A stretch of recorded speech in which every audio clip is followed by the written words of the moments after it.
and he hit play, and a voice came out of the speakers, and it was definitely not Paul McCartney. It was most definitely John Lennon.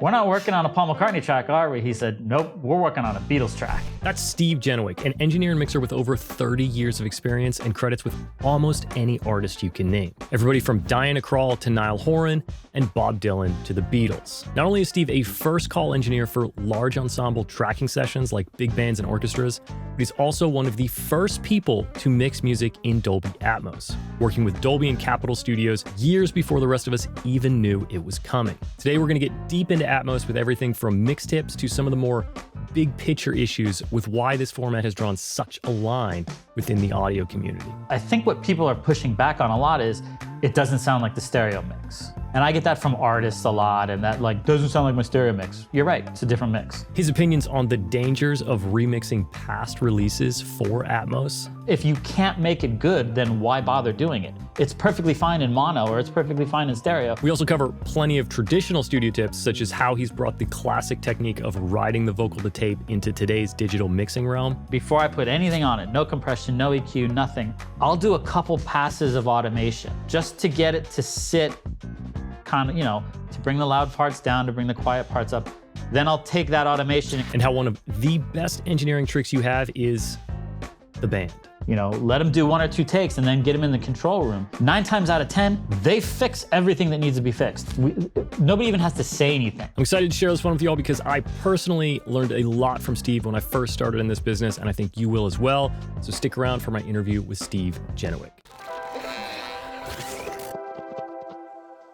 So we're 4 or 5 years into this Atmos music adventure, and it's still a pretty divisive topic for audio pros. Like, you've heard people say, the listeners don't want it. It doesn't sound good. You've heard all that stuff, right? Oh, yeah. But you've been doing this longer than anybody else. So what do you think? What makes Atmos stick around? What makes it replace stereo, if it should replace stereo? Well, I think one of the things, if a lot of people compare it to the 5.1 days and that kind of stuff, and the other surround formats that we've had in the past. I think there's a couple things that make this a little bit different, and it was literally like that from the start for me when I first heard it. One, it actually works.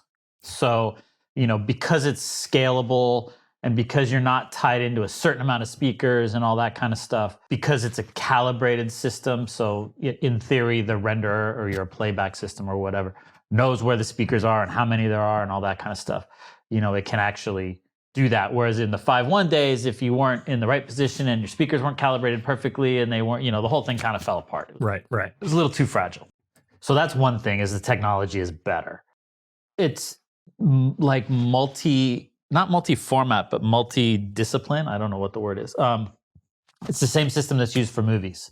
It's the same system that essentially is used for video games. It's the same. So again, we're not trying to reinvent the wheel. If you have a home theater system, or you have whatever you have to play your movies on, you can play your music on also.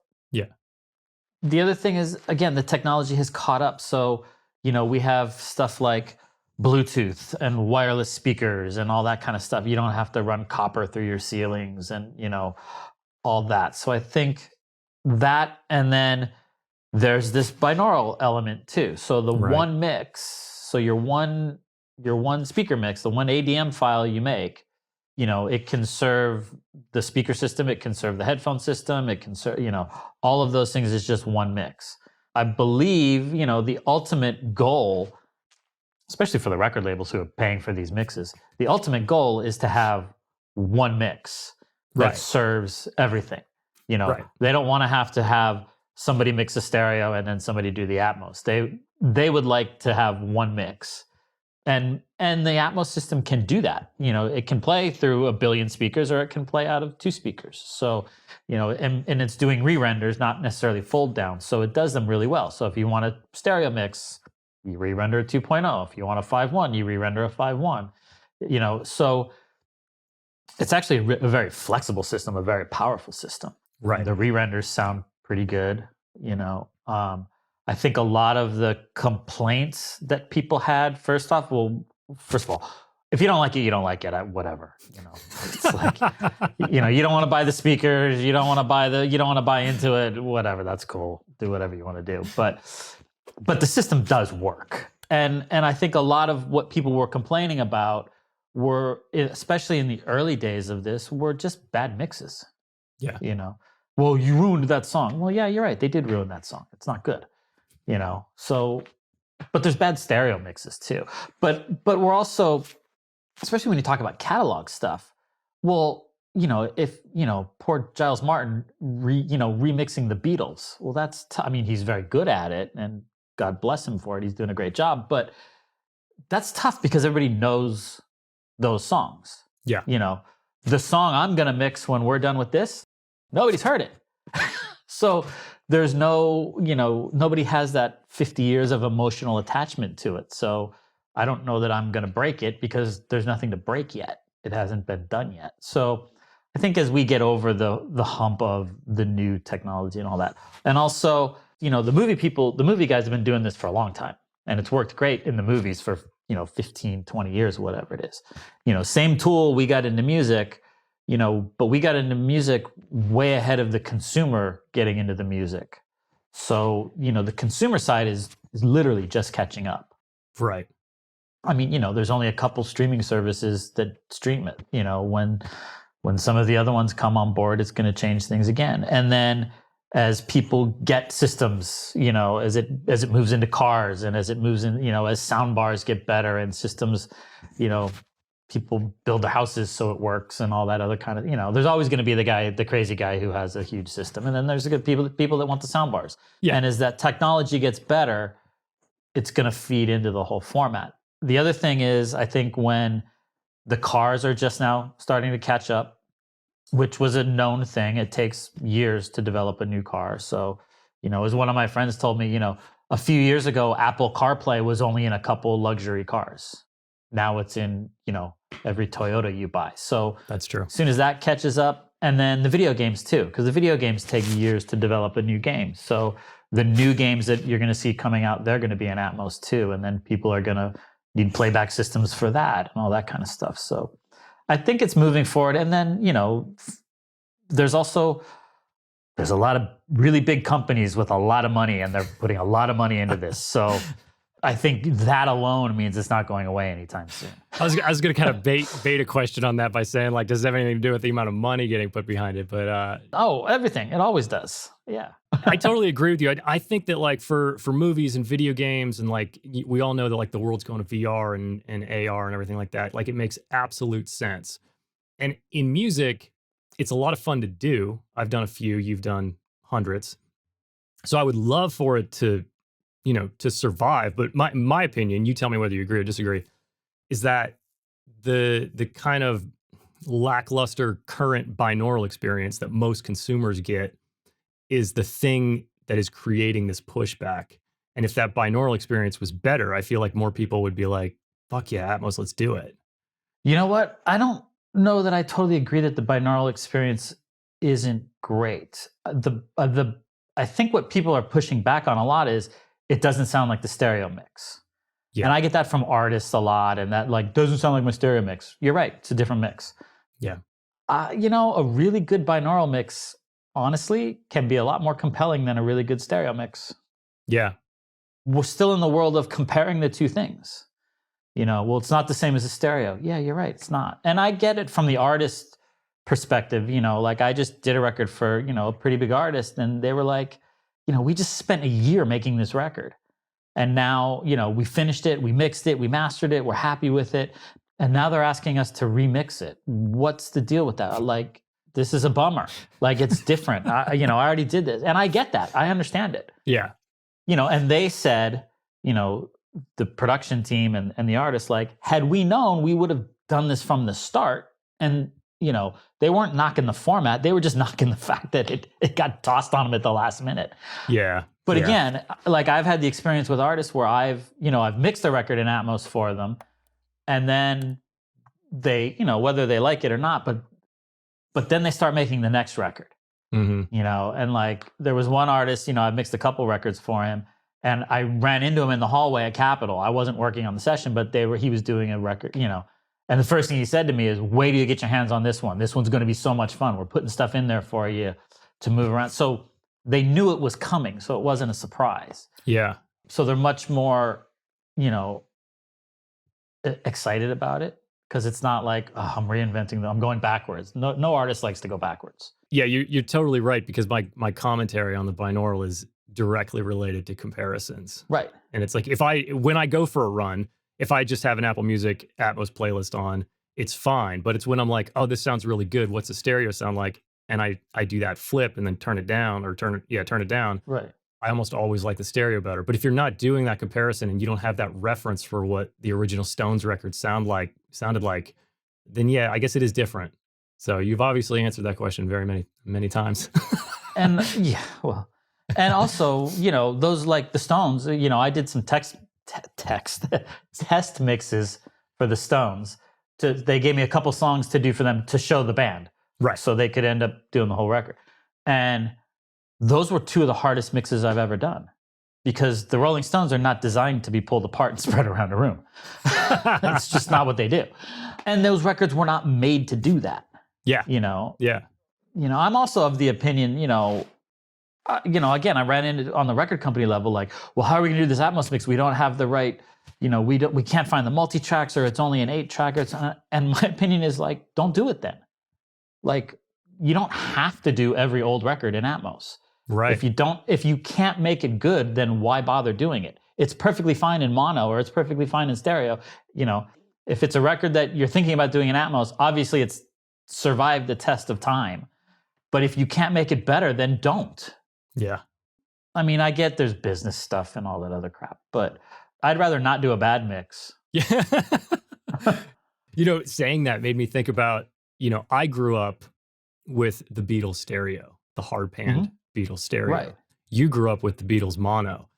Well, yes and no. Yes and no. But yeah. Sorry, I don't want to make you sound that old, but I only had the CDs that were in stereo. And then when I got that mono box set, I listened to everything. I thought it was cool. But if I listen to the Beatles now, I want to listen to the Beatles that I know, even though that mono is what I should want to listen to because it's what they wanted.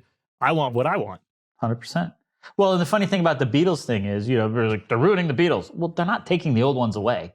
Nobody came to your house and took your CDs away. Like, listen to it. It's fine. Yeah. Yeah. And somebody said to me, like, if you're listening to Sgt. Pepper and you're bummed out, you got bigger problems.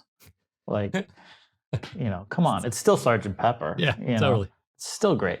So you mentioned something earlier, and I kind of wanted to ask you about it. You mentioned the stereo fold down that comes from the ADM file. Uh-huh. You've been doing this, like I said, for a while. Do you really think that there can be one mix? Do you feel like your stereo fold downs are comparable to your stereo mixes? Yes and no. So right up until recently, it was always a separate thing for me. Like, especially if I was doing both, it was do the stereo mix and then do the Atmos mix. I've started in the last year or so to experiment with one mix for both, and it actually works really well. Interesting. And again, it's semantics, but it's not really a fold down; it's a re-render. Because a fold down implies taking the channels and pull this down 3 dB, and whereas the re-render actually does it with more math. Interesting. Algorithmically. So yeah, actually there's a certain sound that the renderer has actually when you dump it down to like a stereo. That's actually pretty cool. Huh. So I have one project I'm working on now where it's a catalog project with an older artist, and I'm not gonna get him. I have to remix in stereo, and I have to do the Atmos also. But there's no way I can make it two different processes.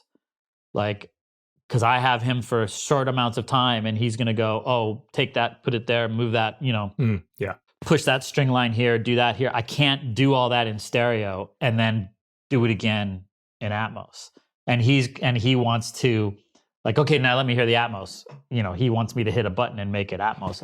So that project, I'm actually doing both at the same time. Wow. Okay. And it's working pretty well, actually. Once you kind of got to wrap your head around the different workflows. Yeah. And switching back and forth a little bit, but it's not so bad. For me, also, I've never been one that relied too heavily on bus processing, so that's not a problem for me. Yeah.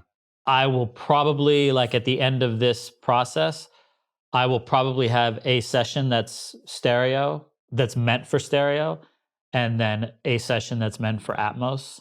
So I may, there may be relative balance changes and stuff in the Atmos mix as compared to the other one. Mm. But we're getting closer, and I have a bunch of friends that do this too, and I think those of us that are experimenting with the one mix for both, I think we're getting closer to actually making it work really well. And in a lot of ways, it works better, because again, you have different tools available to you, stuff like that. Do you think it's because you've done so many mixes that you can kind of wrap your head around the way to approach both at the same time? Yeah, Yeah, probably. probably. I mean, like anything, you have to wrap your head around it, figure it out. Yeah. It's a lot of it's just workflow. A lot of times we just get stuck in the way we do things. That's true. That's true. Atmos workflows is very different. It's very different. Very different. Yeah. Yeah. And especially right now, because a lot of times we're just getting stems. Yeah. So it's much different mixing a song from stems and mixing a song from a multi-track. Yeah. So it's a different thing when you're not worried about compression and EQ and all that stuff, and you're just, you're basically repanning the stems. That's the way that, I've only done a few, like we've talked about, and that's the way that seemed to work for me. I couldn't even begin to like figure out how to do both at the same time. But I am doing a project that's more orchestral right now, more cinematic, and I'm like, I don't really need to stem this. Can I maybe what I'm going to try to do is take the stereo session and convert that into an Atmos session, not mix them both and use the re-render. But that'll be my first go at it. Yeah, I've done that. Sometimes it's actually a little harder to do that. Okay.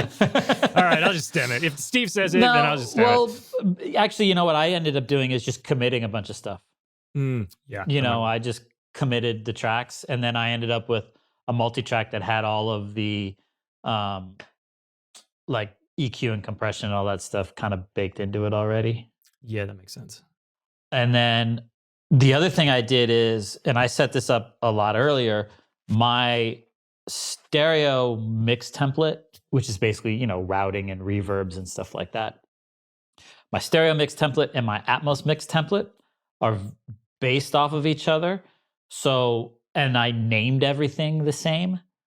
So if I import session data from a stereo mix into an Atmos template, like all the reverbs go to the right reverbs and all that kind of stuff, because they're all named the same. That's great. So, drum reverb, even though in my stereo template it goes to a stereo reverb, when I import that into the Atmos session, that drum reverb just automatically goes to the Atmos version of that. That's a good move. So by having them very similar, it takes a lot of that away. Yeah. But it's still, it can be tough sometimes going from one. That's why the other reason I started experimenting with try just one. If I know I'm going to have to do this in both, let's just do it, And again, nobody's comparing anything. Right. That's where you get into the problems is people go, oh, it's not what I remember. Well, now you don't have that problem because there's nothing to remember. Speaking of comparisons, have you had any really tough experiences when getting an approval on an Atmos mix with an artist that is maybe not interested? Do you have any tricks for selling them over? Well, as much as I possibly can, I try to get them into a room with me or with somebody else who knows what they're doing. Yeah. If you get them into a room, you're 99% there. I always caution people, never play them their stuff first. Right. Always play them. I mean, unless they've heard the system a bunch of times, always play them other stuff first and then play them their stuff. Yeah. Most of the time, when you get an artist in a room, they love it. They think it's great. Yeah. Because it's cool and it works. Then you start getting the questions, well, how does a consumer hear this? What about my stereo? And all the stuff we just talked about. Right. So, the concerns are more that than anything else. Who's going to pay for this? How am I getting paid for this? Does it matter? It's like, man, I just make the widgets. I don't have to sell the widgets. I don't, That's pretty good. But as far as the technology of it, no, the artists usually love it. Yeah. I mean, if you sit in the room, it sounds fucking awesome. I've never heard anybody walk into a room and walk out and say, I hated that. No, not at all. again, you get the, well, how do people hear this? Yeah. Like, That's the trick. That's the trick. yeah, well, and we're not there yet. Yeah. I mean, do people go to the movie theater and go, whoa, wow, the screen's so big. How are you going to, no, everybody knows. You can watch it on your phone, right? Is it the same experience? Definitely not. Yeah. But do people complain about that? I don't know. Maybe they do. Yeah. I would. Well, since we're kind of talking about artist approval, I think this is a good question from like the artist perspective. What makes a great Atmos mix? Like as a mixer, you can't really put your finger on like when something is done or what's great about it. But if you're an artist and you're getting a mix back, or you're going to go listen to a mix, like what makes it great? What makes it right? Well, I don't think that is any different than in stereo. It has to groove. It has to feel good. It's all about the feel. In the Atmos mix, if something is distracting to me, if I put something in the back and every time it comes up, I start looking over my shoulder, then it's probably not good. Yeah, that makes sense. It probably should go someplace else. Yeah. In Atmos, you have, the space you have to work with is greater. Mm-hmm. There's definitely more possibilities for dynamics. And when I say that, it's, some movement or, we've been, at least I've been trying to get kind of dynamics in that kind of space in stereo forever, and now it's just a little bit easier in Atmos. Yeah. Not every mix needs, as Trent Reznor called it, the magic tricks. Some of them do, some of them don't. It's funny, the two records that I've done, of the hundreds and hundreds of Atmos mixes that I've done, the two that people keep going back to are the two simplest ones I've ever done, which is Kind of Blue, Miles Davis. But it's kind of blue. It's Miles Davis, Right. And there's the Gregory Porter, Mona Lisa. It's just a big orchestra. There's nothing moving. There's nothing, flying around. There's no weird shit happening in the back. There's no, but they hold up. It's just, it's great songs and great singing and all that, great arrangements and all that kind of stuff. So I think what we're looking for in a really good Atmos mix is the same as what we're looking for in a really good stereo mix.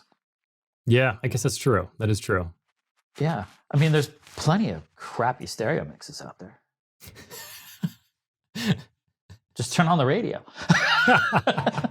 And honestly, most crappy stereo mixes are because it's a crappy song. Yeah. If it's a good song, it's really easy to mix. It's true. It's true. It does matter. Stereo or Atmos, if the production's not right, the mix is never going to be, it's never going to feel good. Yeah. I've been remixing some old Diana Krall records. I just started that. And it's like, I said to my wife the other day, I was like, these are so simple. They're so simple to mix. They're so easy because they're put together so well and the playing is so good and the singing is so good. It just goes together. Yeah. It's not, it's not that, it's, there's a skill and an art to it, but I'm not fighting all that other stuff that we have to fight with a lot of the times to get a good mix. There really is something that, like you experienced every day and I experienced when I was at Capitol. There's something about like when those players with their instruments that they've had for so long step into a room and they play the right arrangement, and you can use any mic and you can put it basically anywhere, and people are going to ask you how you got that sound. Like it's just the reality of it. Yeah. And a lot of people, are in their bedroom and they're working against it. They have everything working against them, Yeah. But yeah. How many times did, Al get hired to do a record, because it was the woman who wants to be the next Diana Krall or whatever. And, we're in the same room, sometimes with the same player, so they hired Jeff Hamilton and John Clay, whatever. And, and they're going, well, it doesn't sound like Diana Krall. It's like, well, gee, what's different? Diana Krall's not here. How come my voice doesn't sound like her? It's because you're not her. It's the same mic, same mic preamp, same room. It's just one thing I learned, very early on from guys like Al and Tommy LaPuma and Phil Ramone is, we get the band in as soon as possible to listen. Let them do one or two takes and then get them in the control room. 9 times out of 10, they fix everything that needs to be fixed. Nobody even has to say anything. They just listen and they go, Oh, once in a while you'll hear him go, oh, are you playing that thing in the bridge? Yeah, okay, well, all right, then I'll do something different, Or the guitar player lean over and go, can the guitar be a little brighter? And we go, yeah, it could be a little brighter. And they go, okay, I don't have to do it. Yeah. Like, they all go out there and they fix it. And Yeah. it's like, then they play it again and you're like, oh, look, we're geniuses. Yeah, drummer fixes what he needs to fix on his kit, and Yeah. I shouldn't go to the ride cymbal in that section. Yeah, you're right. And he doesn't go to the ride cymbal and suddenly it's not washed out anymore, it really says a lot about I like to describe to people like younger engineers or producers producing like a mixer, and you think about like arrangement of like a jazz record or an orchestral arrangement. Parts are being moved around to not step on each other, and like things are given the space that they're supposed to have. You don't have to create that space. It's like, right. You don't need 50 pads in the chorus. You just need the right pad, and then you need the other right thing. Yeah. It's just identify what piece you need from what, use that piece. Yeah. I mean, sometimes, I've had plenty of mixes where I was muting more than anything. Yeah. Taking stuff away. It was like suddenly the song came back, It's like the guys who they want the guitars bigger, so they overdub, 9 parts. And it's like, you only needed 2. Yeah. Just a little bit out of tune every time. It just gets smaller and smaller. Yeah, exactly. Yeah. Wow, how'd you get the guitar to sound so big? I muted those 4, that were playing the same part. Totally. Got it out of the way of everything else. Or sometimes just move in a mix, just moving it. It's amazing how sometimes you move something from the left to the right and you're like, oh, wow, now I can hear it. Yeah. In Atmos, even more. Like I found that like the masking is so different, because you're not fighting for space and you move something. And I'm like, oh, wow, I move this BV to the side and I'm like, holy shit, that's what that sounds like in the stereo mix. I need to fix that. Right. Yeah. You do a lot of stuff besides Atmos. I want to get into that, but I did want to ask you 1 or 2 Atmos mix tips. Yeah. One being, this is a personal question from me. I find it particularly difficult when you're dealing with like low track count, drier rock stuff. It just doesn't, it feels harder to glue together in the room than like a thick pop thing. How do you approach filling the room with the files you have before adding ambience and extra reverb? It's a good question. And there's, like most things in audio, there's no answer to it. Really. You play around with it till it works. Yeah, like a 4-piece rock band is tough for an Atmos because, again, they don't want to be pulled apart. Yeah. I try to, at that point, I'm pulling the drums into the room a little bit. I find if I try too many tricks and if I try too hard to get it to do something it doesn't want to do, that I make it worse. Mm. So I think sometimes there's nothing wrong with not putting stuff in the rear or not, but right. The song will tell you what the song wants to do. Sometimes it's just a matter of, let's just take what we would have done in stereo and just make it a little wider. Got it. And not try to fight it a whole bunch, not everything has to be, some of the crazy stuff that we've done. Yeah. Again, like I said, I'm doing some of this Diana Krall stuff and, some of it's piano and vocal, or a small quartet. It's like, well, I'm not going to put the drums in the back or the bass in the back, So you just try to make it fill the space with the space that's in the record. Does that make sense? Yeah, no, it does. It does. Because instinctively you want to use reverb to fill it, but then you're just creating this thing that didn't exist. You know what I mean? You're just putting verb on everything. Yeah, I try not to do that kind of stuff. Again, just because you have 12 speakers doesn't mean you have to use them all. Isn't there a requirement to have something in every speaker? No. That's just a rumor. There's no spec where something has to be down every channel. No. Oh, all right. The only thing, you have to have, at least for most of the major labels, the specs are, there's the level specs, that -18 level, maximum level. And there's reasons for that. There's technical reasons for that. But the other thing is most of the labels will reject a mix if you have no binaural information. So you can't just set everything to off and send it in. They're gonna reject that. You have to have some kind of binaural information. Yeah.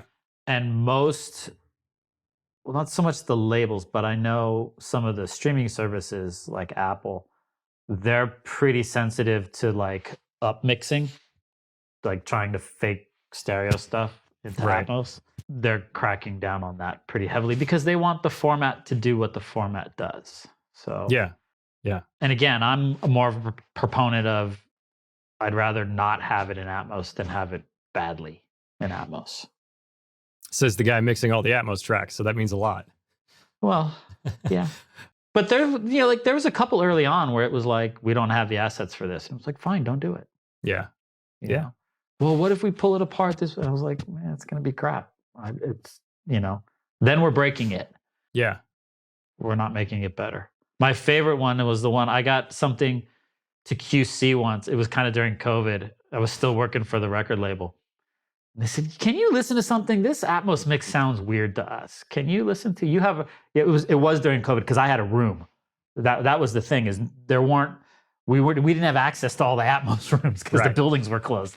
They were like, you have a room. Can you listen to this? Because it sounds weird to us. And I realized they had literally put the stereo mix in like every speaker. So it was stereo mix there, stereo mix there, stereo mix there. It was sounded so bad. It was basically like 6 versions of the stereo mix all playing at the same time. I was like, yeah, that's not good. Well, that's horrible. It was broken on a lot of levels. Oh, yeah. Okay. Well, yeah. Well, assuming that that's not the biggest mistake people make in their first Atmos mix, what would you say the thing that most people do? Like if there was one thing where you're like, please God, don't do this, what is it? Too much reverb, where they just add reverb to a bunch of stuff. Yeah. A lot of times you'll hear either leaning on the subwoofer, the LFE channel, way too much to where if you take it away, all the low end goes away. Yeah. And I'm not a big proponent of like lead vocals hard in the center channel. I use the center channel. I use it quite a bit for things, but very rarely is anything only in the center channel. So I use the center channel to kind of anchor stuff in the middle, not just to have stuff in the center. To me, that sounds a little disjointed for music. For movies, it's a different thing for dialogue and stuff. But for music, it sounds. I mean, now there's been times where somebody's gonna go, but on this mix, you did it. And yeah, there might have been a mix I did it because I wanted it to do something like that. Right. Like I don't remember what song it was specifically, but I remember it had to there was one part of the song where it needed to be like uncomfortably dry and in your face.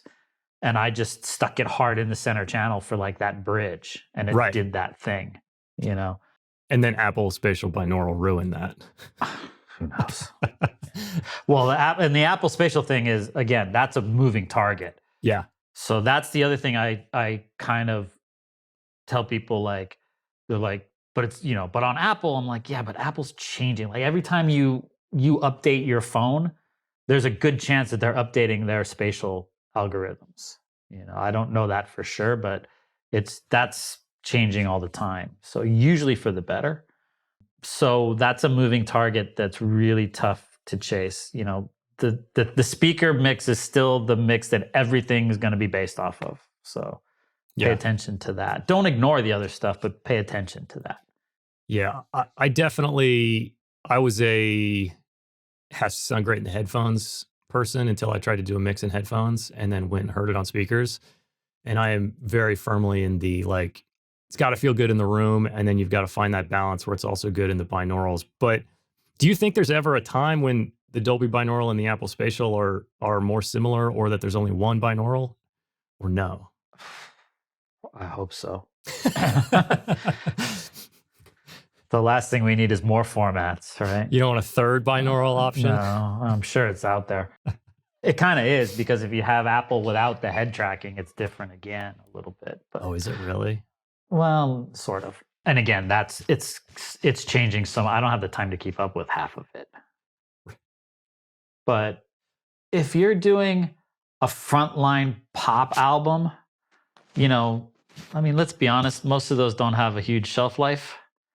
I might lean on the binaural a little heavier for something like that than if you're doing, you know, a catalog thing that has already had a shelf life. That's an interesting angle. Yeah. Yeah. So there's certain things that, you know, I mean, I've kind of done that in the past anyway. Like in the past, like if I'm doing a music for a TV commercial, I'm probably going to listen to it on TV type speakers. Right. If I'm doing something like when I used to do all those things for Apple, like the performance things, I knew they were only going to be played on Apple Music, you know, so it was never going to be released to radio or whatever. So I spent a little more time caring about like earbuds and laptop speakers and stuff like that because I knew 99% of the people were going to listen on that only because it was only available there.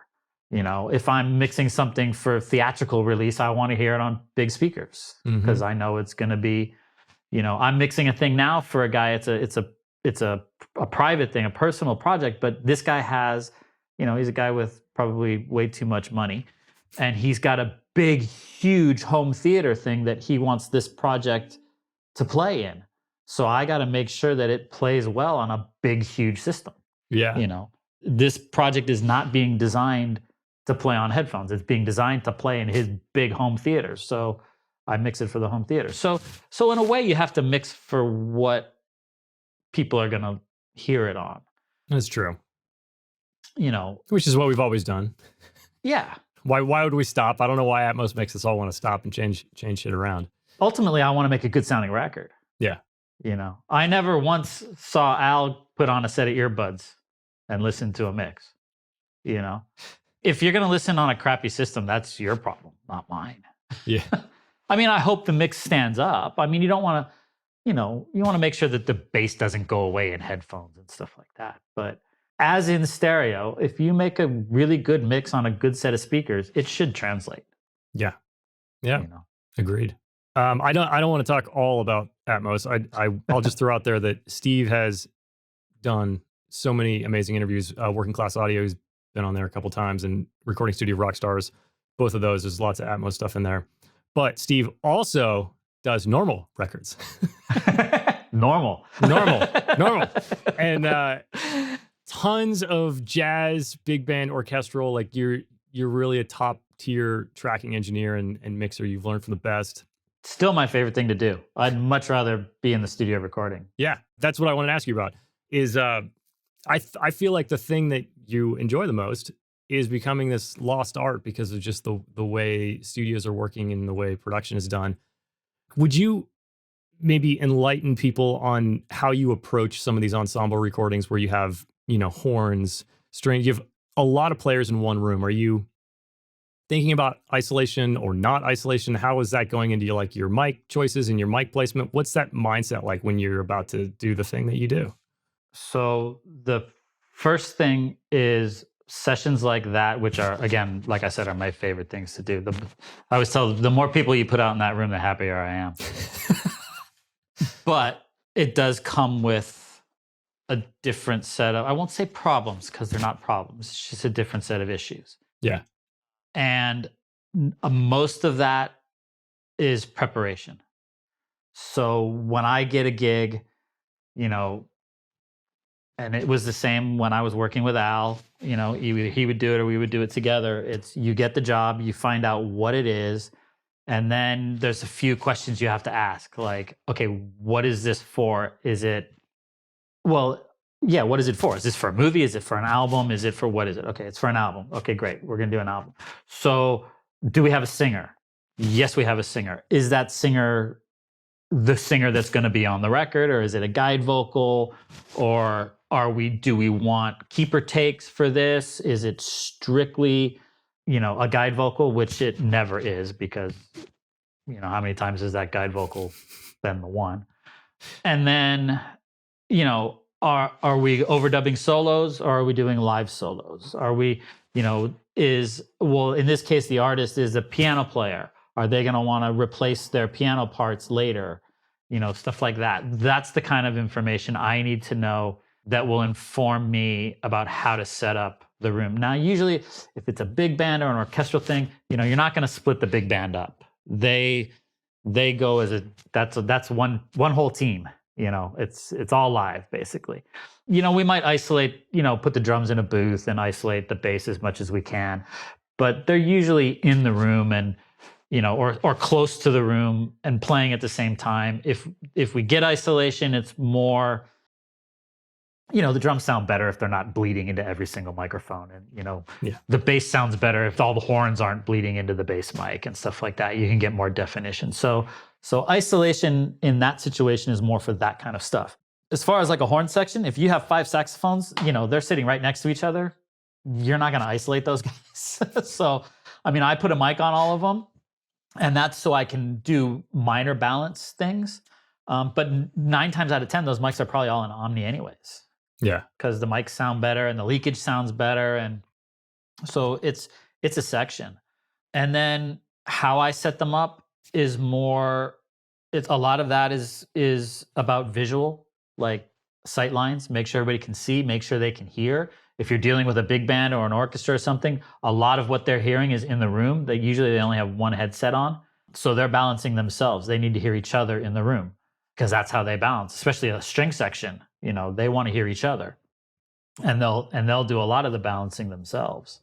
So a lot of it happens before the session. You were on a million sessions with us where, you were there the whole night before setting that room up. And that was, we were already mixing just by how we set the room up. At Capitol, it was interesting because we had the 2 rooms also. So we could have a rhythm section, a big band, and a whole string section playing at the same time, but have the strings completely isolated because we could put them in Studio B and close the glass. That's a very unique situation. Yeah. So again, if we don't have that situation, okay, well, we want everybody together.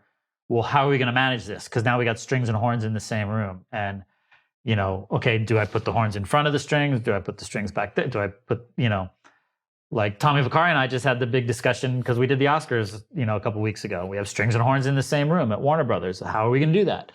Are we going to, again, do the strings go behind? Do we put one on this side and one on that side? How are you going to do it? And it depends on, a lot of it depends on where it's going and what it's being used for.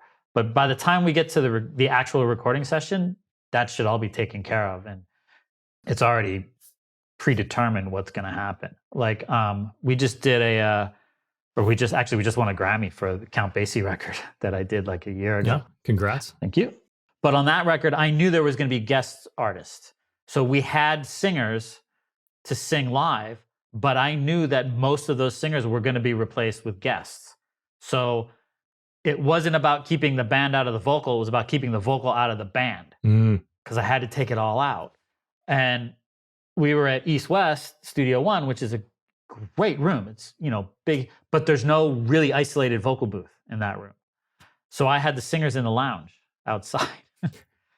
But again, that was a necessity. I had to be able to take that vocal completely out. There were a couple things where we were going to have a different guitar player play on it. It was like, all right, well, just don't, we just tell the guitar player, just don't play on this, or maybe he plays the rundown so everybody can hear what it's going to be. And then it's like, all right, just don't play because you're going to bleed into everybody else and I can't get rid of it. So solos are a big thing. So a lot of times, especially in big band records, it'll be, all right, let's play it down once. Okay, now play it down, but don't play any of the solos. And then we'll get the track, and then it's like, okay, do the solos now. All right, go back, do the alto solo, do the trumpet solo. Okay, but we're not going to come back 2 days from now and overdub it. You're going to do it right now. So yeah, in the seat that you were in. Exactly. And at that point, depending on how ambient the sound is, I might record all the mics again just to grab that solo. That's true. That's true. Which in Pro Tools now we can do, but that's how you get to 200 tracks really quickly. Yeah. But that's a super pro move that 99.9% of people would not think about because you need that thing to sound the same. And if you got 5 guys that lay out, those mics don't exist anymore. It's going to be a different tone. So exactly. Depending on what it is, I might do like, okay, do the room mics and that one mic. Right. Something like that. I may not have to do the drum mics and all that kind of stuff. Or it'll be like, oh, there's the intro and the outro. The saxes are all playing flutes, quiet flutes. All right, don't play that part. and then we'll go back and I'll raise the mics up and then record all of the horn mics again, and we'll just punch it, or overdub those flute parts so that we can get a, because if the trumpets are wailing away, you're not going to hear two flutes, So we do stuff like that quite a bit. That is something that's like, because since I left Capitol, it's just, I'm either mixing my house or it's a pop session, and the preparation level is so, I'm not say preparation level, preparation expectations are so different. Like those sessions that you would do at Capitol when I was working there, like you said, everything was sorted out before everybody walked in the room. And everything now is so, I've got my keyboard, my laptop, you've got the vocal mic, like we're going to make something, there's zero preparation other than like plugging the 5 things in. Right. And so I think communication is huge, because whenever I do work with an artist now and they want to do like multiple things, they're like, I'm going to be able to redo the guitar. And I'm like, no, you can't, because you're both in here. Right. So many people don't understand that just because the microphone is here, that doesn't mean that if my daughter was over there that it wouldn't hear her. You know what I mean? Right. So yeah, exactly. Yeah, communication's huge. And sometimes education is huge. Yeah.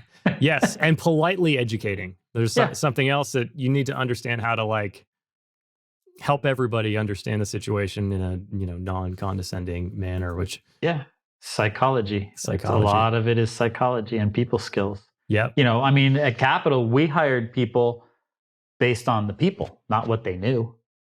When we were hiring runners, set up people, I didn't, I would look at a resume, be like, all right, whatever, the resume would be, I know how to use Pro Tools, and I know how to use the SSL, and I know how, and I would look at the resume and go, why has this guy had 12 crappy jobs in the last 2 years?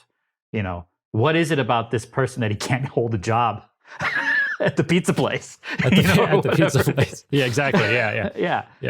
Because if you're an asshole at the pizza place, well, you're probably going to be an asshole at the studio too. That's true. Because you're going to be in a room with people way longer at the studio than you are at the pizza place. Right. And, I can teach you how to use a Neve console, and as a setup person, I don't care if you know Pro Tools. You're not going to be asked to run Pro Tools.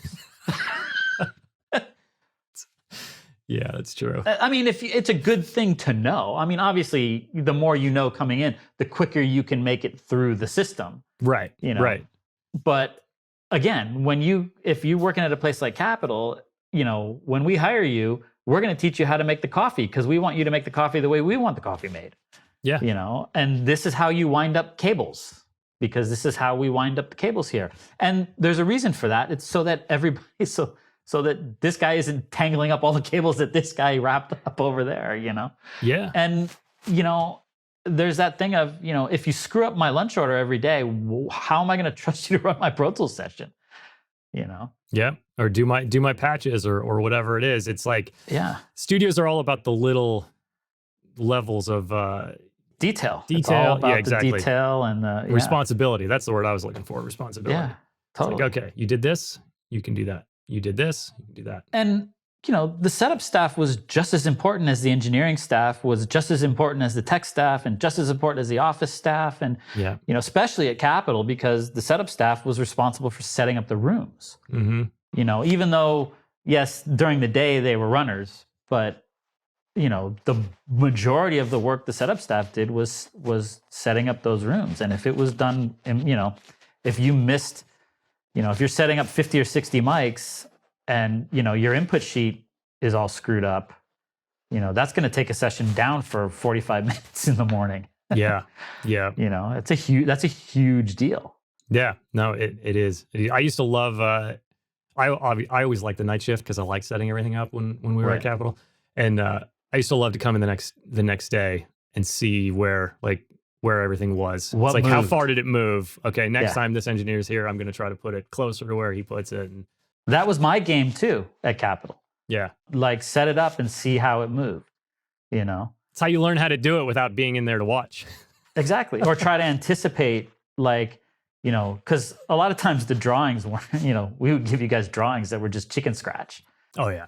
And, you as a setup person have to interpret the chicken scratch into exactly what we wanted, which, you figure out after a month or so. Yeah. Like, this is what a big band session looks like. It was fun the staff at Capitol, nobody ever left. So there were times where we had the same setup people for years, where I could make a phone call and go, Travis, it's a big band setup for Monday. Just do the thing. Yeah. And you knew what it was. I didn't have to tell you.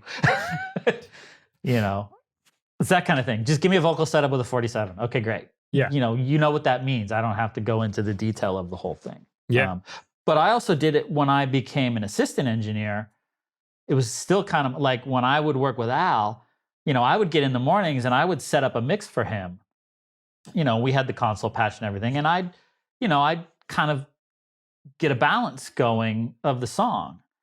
And I mean, I wasn't automating faders or anything like that, but especially as I got more comfortable with Al and he got more comfortable with me, I could take that a little farther because, but my game was, let's see if I can get in early, get a really good mix up, and then see what he changes to make it an Al Schmidt mix, And I mean, honestly, there were a couple times where he came in, he was like, it's pretty good. Just turn on your automation. Let's go. It's like, yes, okay. Then he automated and it became his mix. Right. Because that was his thing. It was, or he'd push and pull a little, like, oh, it's pretty good. And he'd push and pull a couple little things here and there. So it was never like, okay, print it. There's always something to do. Yes. But that was my game. That's how I learned. Well, it's a great way to learn. And it's, I don't know, I think it's the best way to learn. I'm biased because that's how I did it as well.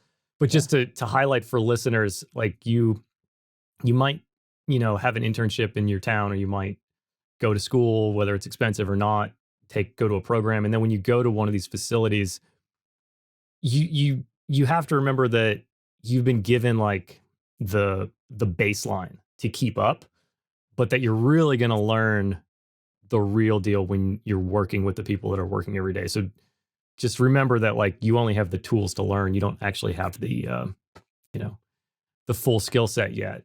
You can really only learn by watching. Yeah. And doing it. And and the other thing is that like how many times have we run into, we had a Neve console at our school. Yeah. And it was like, great. And they look at it and go, oh, we never use it in this mode. Right.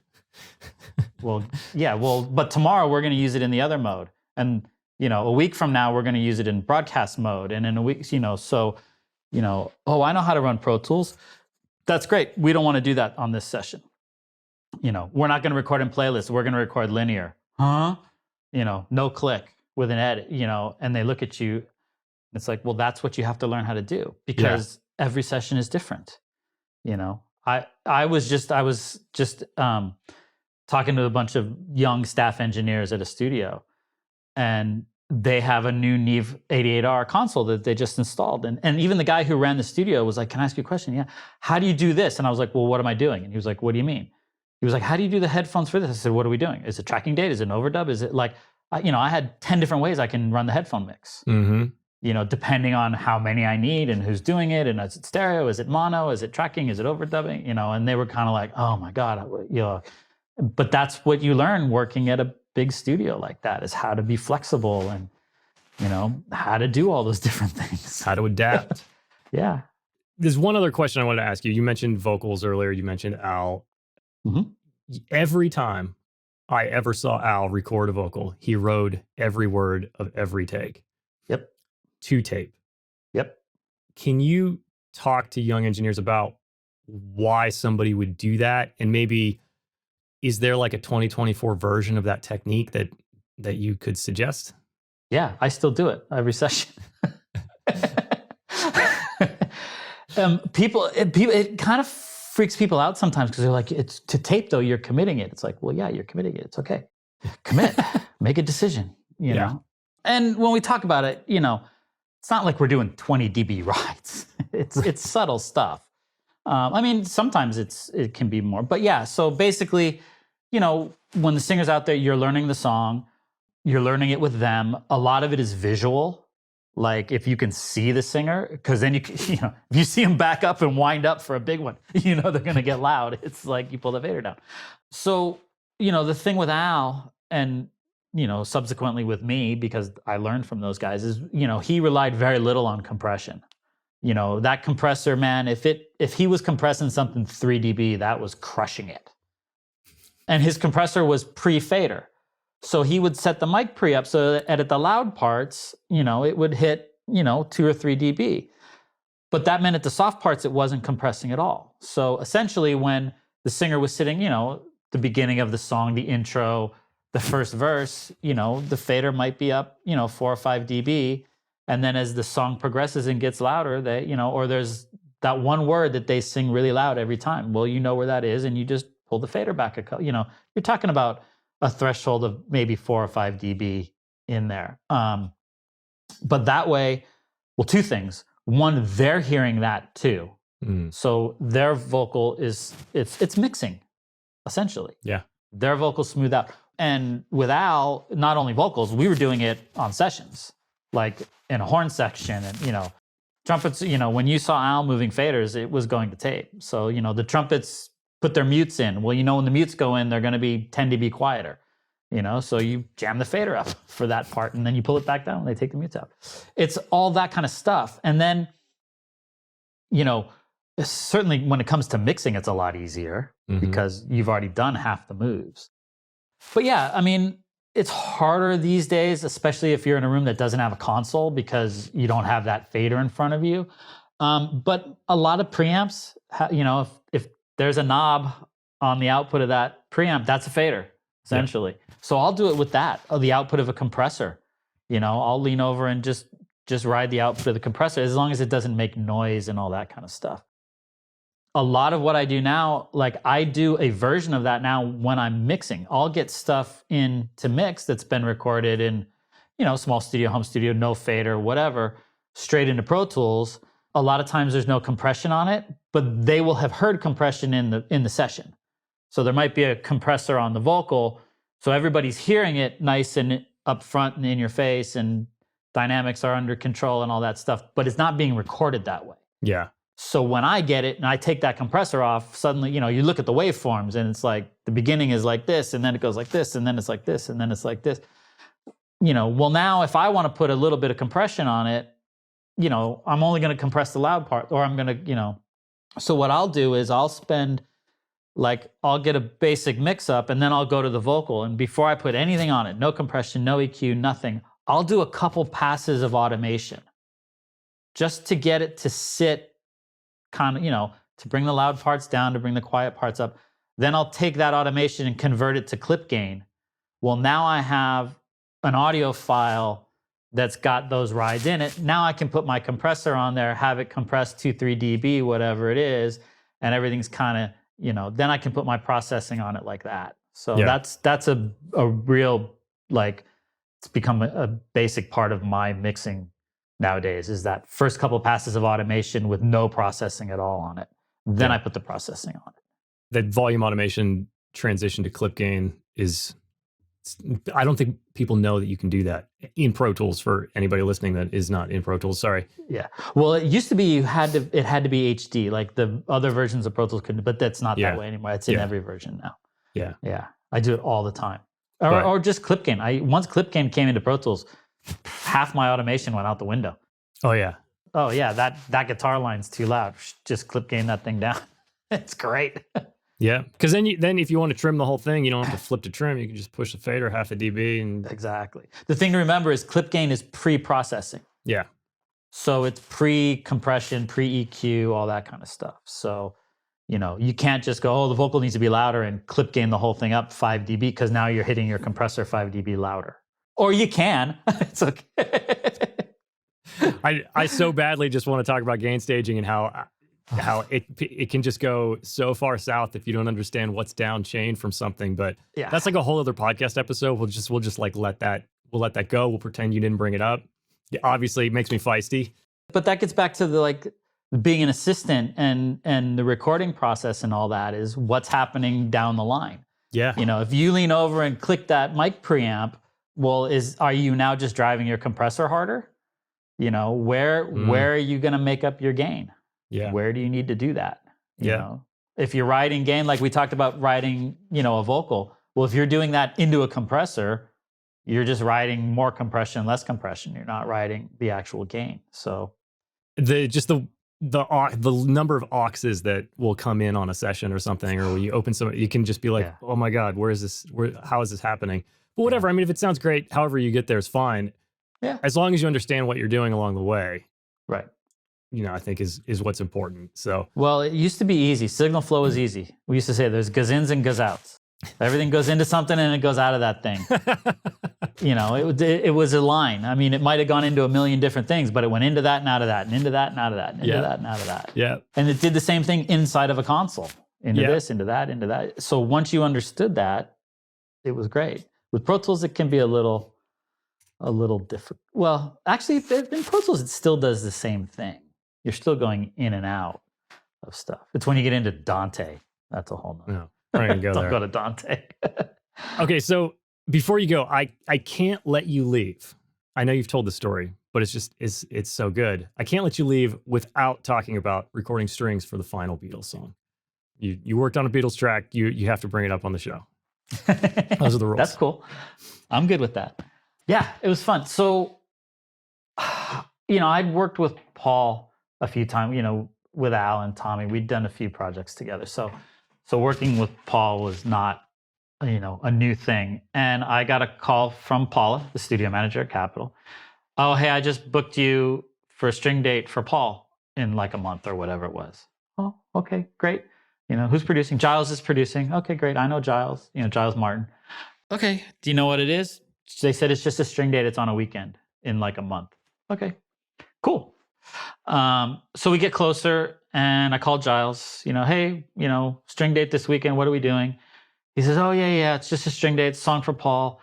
We're going to come in on Saturday and Paul's going to come in and we're going to go over the arrangement, just the mock-up arrangement with Ben Foster, who was the string arranger. So we'll do that and some other stuff on Saturday, and then we'll do the strings on Sunday. Okay, cool. It was one of the last sessions at Capitol. And ironically, like the week before was when we found out we were all getting laid off, which was kind of fun. So it was like, dead man walking all over the place. Right. Oh, and Giles said, and I have a breakfast meeting. So I'm going to drop the drive off on Friday night with security. So just get it in the morning and, set up, and I'll be there at like noon. I said, okay. So Chandler Herod is one of the other Capitol engineers. He was going to be my Pro Tools operator on the session. So he got there before I did because, you never want to, can't let the engineer beat you there. So when I walked in, he had already grabbed the drive and grabbed the track and was setting up to record. And when I walked in, he had a look on his face and I was just like, oh shit, like what, and he just went, do you know what we're working on? I said, no, some song for Paul is what I was told. Why? And he hit play and a voice came out of the speakers and it was definitely not Paul McCartney. It was most definitely John Lennon. It's amazing. And it was kind of garbly with a piano, but it was definitely John, And I was like, that's not Paul. He's like, nope, it's not. And I said, and then he said, listen to this. And he played some guitars. I was like, is that who I think it is? And he went, says George guitar right here. I was like, we're not working on a Paul McCartney track, are we? He said, nope, we're working on a Beatles track.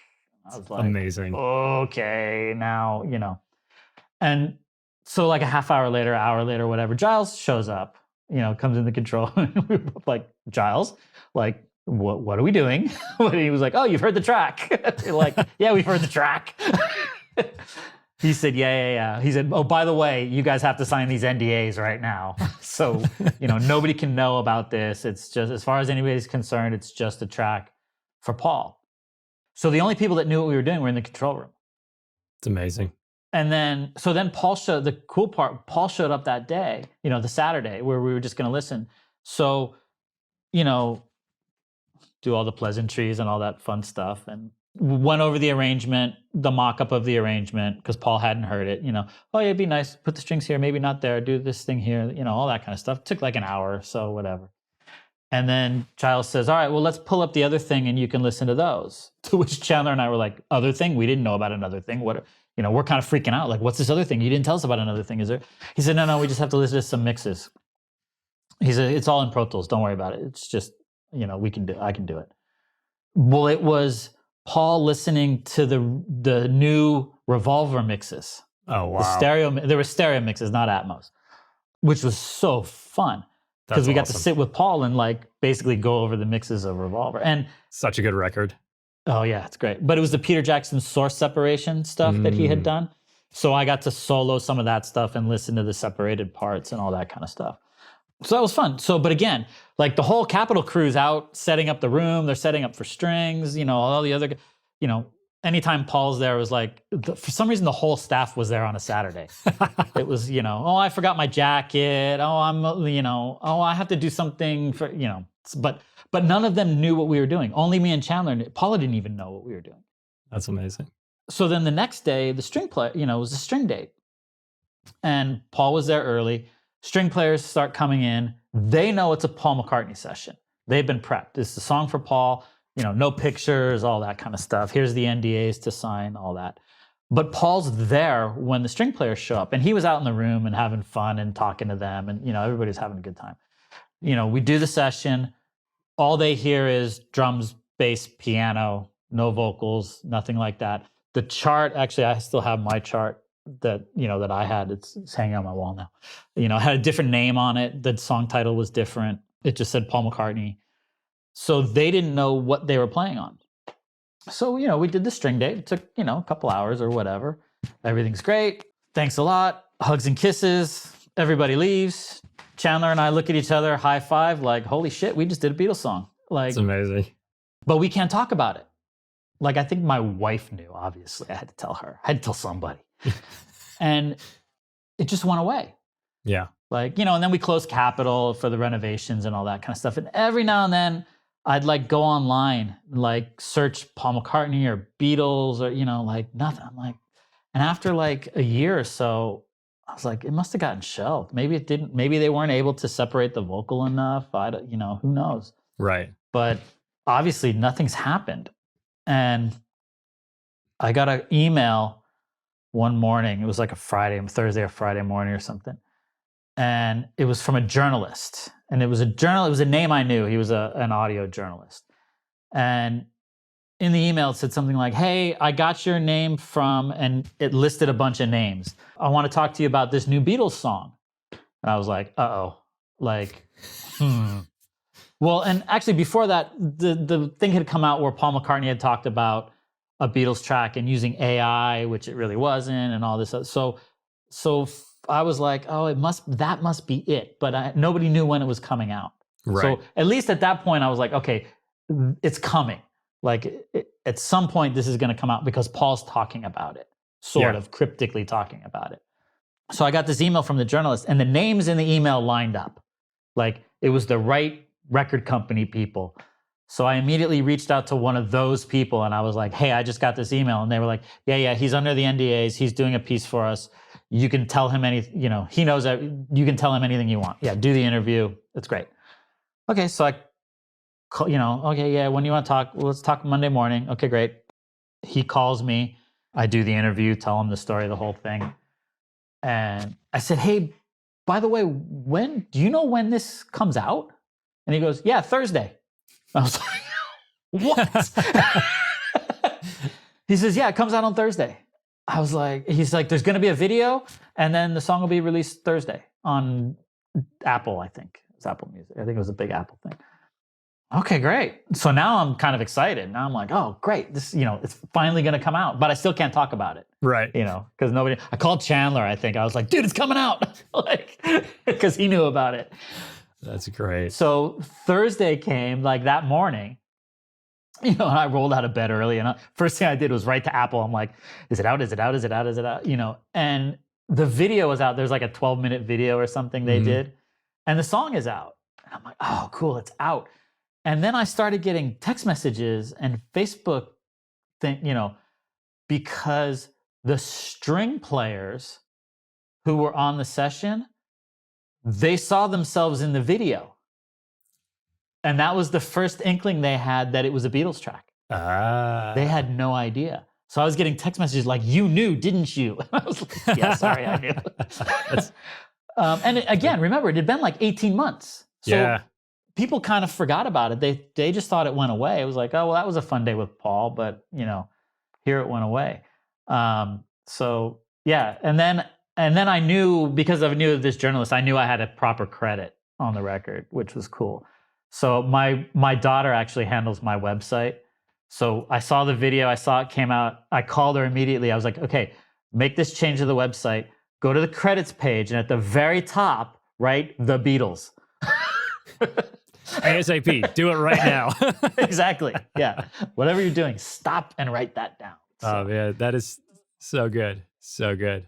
Yeah. So it was fun. So yeah, got to work on I have a credit. Actually, over here, I have a little thing on my wall. I got a copy of the vinyl record and the insert that has my name on it, and the sheet music from that day I have hanging on my wall over here. So amazing. Yeah. I can see Chandler's face too when you walk in, and I could picture it. So it's so good. I was like, what is wrong? I thought, like, the stuff in that split second, the stuff going through my head that could be wrong was like, oh shit.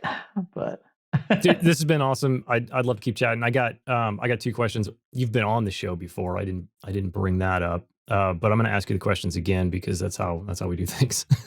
We have rules here. I don't remember answering it last time, so. Well, I'm going to compare the answers, so we'll see. Yeah, if they're better on the last one, just cut it into this one. Done.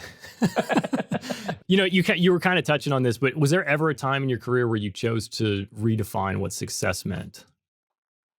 Yes, because, well, part of it is it got redefined for me.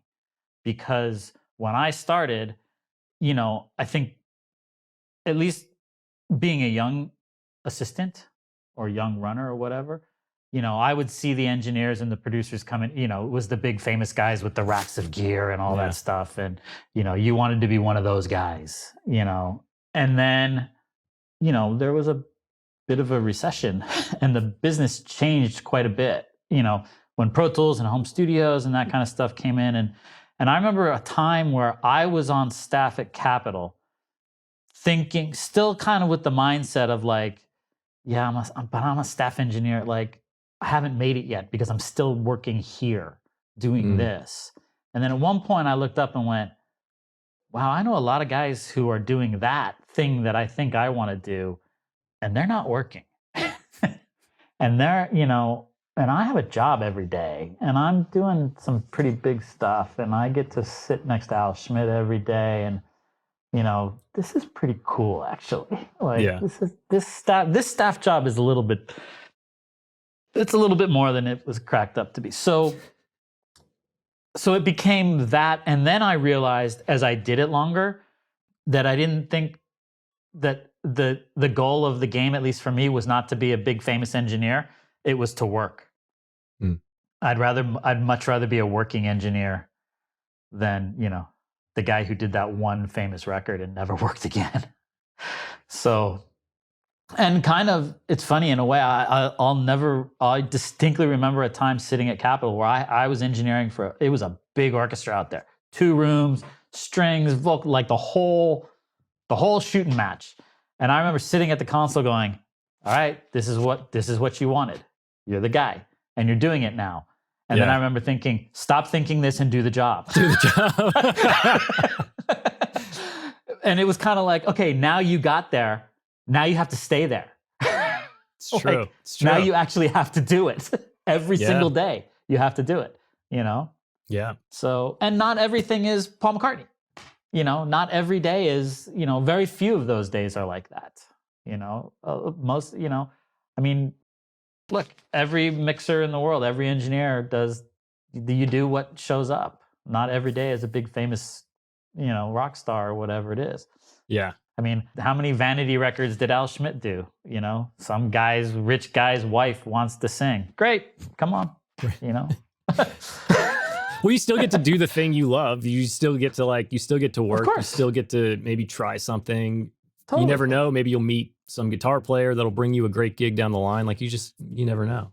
Who knows? Yeah. So, yeah. And those people get the same work ethic. They get the same job as the other people, They may not come around again, but you may not want them to come around again sometimes. Totally. So last question before we go is, what is your current biggest goal right now? And what's the next smallest step you take to go towards it. to keep working. There you go. It's funny now, I'm not a staff guy anymore. I'm an independent now. So, it's just keep going. Yeah. Like I still don't understand how I get jobs. I answer an email or I answer the phone and there's a job. So I guess people like what I do, or they like, me better than they like somebody else, or whatever it is. I don't know. Again, I've been doing this for a while. I think I'm okay at what I do. So I'd like to keep working. I love what I do. So there is no big goal to own a big studio or anything like that. Or I kind of just want to keep doing what I'm doing and keep getting better at it and figuring it out. And there's always something to learn, and there's always a new artist to figure out. And there's, as many times as you do it, something new comes up and you gotta, pivot and work it out. And, or a new format to mix in. Yeah. Or a new format to make. Exactly. Something like that. There's all that. Yeah. Or a new challenge, like whatever it is. Hey, you want to do this live TV show? Yeah, let's go do that. Yeah. Whatever it is. I love doing stuff like this, talking, passing on the knowledge, talking to people and teaching and that kind of stuff. Like, I don't want to be a teacher. Like that sounds like a real job. I don't want to do that. But there's always something fun. Look, we also work in the arts. There's really interesting people we get to meet every single day. Not all of them are famous. Sometimes the interesting people are not famous. So sometimes the famous people are not interesting, I guess what I really meant to say. But there's always cool people to meet. And, you never know who you're going to... I've met some very odd people in the recording, like not odd people, but people you wouldn't expect to meet in a recording studio. Mm-hmm. I remember I was doing a session with like a big orchestra, like lots of moving parts. And I looked down and David Beckham's sitting next to me. And I was like, what the hell? But it was in the middle of a take. And I was kind of like, hi. He was like, hi. And then I kept doing what I was doing. And then he was gone. And after the session, I was like, Paula, was that David Beckham? And she was like, yeah, he knew somebody upstairs and they wanted to see the studio and you were doing a session. And I was like, he was like, sorry, did we enter? I was like, no, but that kind of stuff happens. That's amazing. Yeah. Oh, you never know good. who you're going to run into. Yeah. Well, that's awesome. That's the thing that's nice about when you work in one of those studios. It's like multiple rooms. There's just people in and out. You never know who's working on what. And it's that community aspect that I feel like people are missing out on in the home studio era, Yeah, the learning process. You walk into a room after Ed Cherney's been in there and you're like, is that how he mic'd the piano? Like, wow, that sounded great. I never would have thought of that, So you pick up and learn or whatever it is. So, I mean, how many times did Al get a job because we were in Studio C? The door would open, like, what are you guys doing next week? Nothing. You want to mix this record we're doing? Yeah, sure. Okay, great. We'll see you next week. It used to happen all the time. Free advertising. Being there. Yeah. I mean, honestly, most of the jobs I got at Capitol was because I was sitting at Capitol. Mm-hmm. I was already there. So why not just use that? Just use him. He's already sitting there. I mean, that's how it started. Yeah, totally. When I started getting my own clients, that's what it was. Use the house guy. He's there. That's where so many of my clients came from. It's like you meet them once and then they want to work with you again. And then you take them with you when you leave. Don't tell anybody. Or then it was, Al can't do something or Journey can't do, well, use Steve. He's great. He'll take care of you. Don't worry. Yeah. And he's already there. Yeah, totally. So, it's stepping stones. It is. It's a long career, no matter what part of it you're in. It's always a journey. But, and I've realized there's no end game. It's the end game is to keep working. Yeah. You know? Just keep going. Keep doing it. Just keep going. Yeah. There's no okay, you've made it to the top of the mountain. Now you're done. It's like, if you get to the top of the mountain, you probably immediately are sliding back down and you got to go up again. That's true. That's very true. And it's cyclical. Sometimes you're really busy. Other times you're not busy. It's a weird business, but it's fun. Wouldn't do anything else. I don't know how to do anything else. That's right. Steve, tell people where they can find you. I'll put some links to some of your music and and your website in the show notes, but whatever you want to share with people, go for it. You mean if I send you the links I was supposed to send you? I can find them. Yeah. I have a website, stevegenewick.com. That's, I try to keep it updated somewhat. Facebook and Instagram and that stuff. I don't post a lot, but I'm there. I'm not that hard to find. Yeah. I have an Apple playlist for Atmos stuff, where I have a bunch of the Atmos mixes that I've done. So I can give that to you, and people can check out some of the Atmos stuff. And I just got to throw it out there. If you're going to listen to some Atmos stuff, definitely listen to Steve's, like some of the best mixes on that playlist. Thank you. That I've heard. So if you want a home base for fucking great Atmos mixes, start with Steve's playlist and go out from there. There's some fun stuff in there. Yeah, man. Yeah. Well, thank you for taking the time, dude. It's good to see you. It's been absolutely. It's been too long. So yeah, I know. Cool. You were a young pup when I met you. Now I'm getting a little old. I think I hired you. Yeah, you were definitely in the meeting. I was there. Yeah, no, I remember hiring you. Yeah. I don't think I fired you though. No. It's always good to see you. It's always great to talk to you. That's it for this week's episode of Progressions. Thank you so much for watching or listening. Be sure to check out all the links and resources mentioned in the episode down below in the video description or in your podcast show notes. If you're listening to this as an audio podcast, please leave a review on Apple or Spotify. It helps the show so much. And if you're watching on YouTube, feel free to drop any thoughts or questions about the episode down below. Let's keep the conversation going. For those of you watching, you'll be getting a link to another episode you might enjoy popping up somewhere right about now. And for those of you listening, check out the YouTube. Hit that subscribe button if you haven't already, and I will see y'all next time.